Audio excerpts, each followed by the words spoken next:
എന്തൊക്കെ കാണണം. പഴയ കാമുകിയുടെ കല്യാണത്തിന് അവൾക്ക് പുടവ കൊടുക്കാൻ വന്ന ചെക്കനെ സ്വീകരിക്കാൻ നിൽക്കുന്നു. നിനക്ക് എങ്ങനെ സാധിക്കുന്നടാ? നിന്നെ കണ്ടറിയാലോ നിനക്ക് നല്ല സങ്കടം ഉണ്ടെന്ന്. എനിക്കോ? ഒന്ന് പോയടാ നീ. ഒന്നില്ലേലും 2 വർഷം നല്ല അസ്ഥിക്ക് പിടിച്ച പ്രേമല്ലായിരുന്നു രണ്ടിനും. ലാസ്റ്റ് അവളെ വേറൊരുത്തൻ കെട്ടിക്കൊണ്ടുപോകുന്ന കാണാൻ വന്നേക്കുന്നു. നാറി.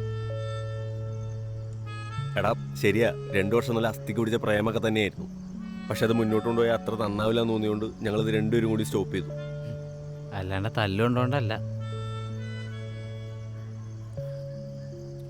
എടാ ഞാനെന്ന് വിളിച്ചിരുന്നെങ്കിൽ അവൾ ഇറങ്ങി വരുമായിരുന്നു ഇന്നാണെങ്കിലും.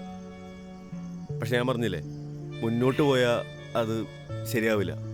അതുകൊണ്ട് ഞങ്ങളത് വേണ്ടെന്ന് വെച്ചു. എന്തായാലും എന്നെക്കാളും നല്ലൊരുത്തിന് ഇപ്പോൾ അവൾക്ക് കിട്ടിയില്ലേ, അപ്പോൾ എല്ലാവരും ഹാപ്പി. ആ കണ്ണീര് തുടച്ചങ്ങ് പറ. നിനക്ക് എന്താടാ? എടാ നിനക്കറിയോ, ആ ദേവനും ഞാനും ചെറുപ്പം മുതലേ നല്ല കട്ട ഫ്രണ്ട്സായിരുന്നു. ആ ഫ്രണ്ട്ഷിപ്പാണ് നിങ്ങൾ രണ്ടാളും കാരണം അല്ലാണ്ടായത്. അവൻ്റെ കൂപ്പിലെ പ്രേമം.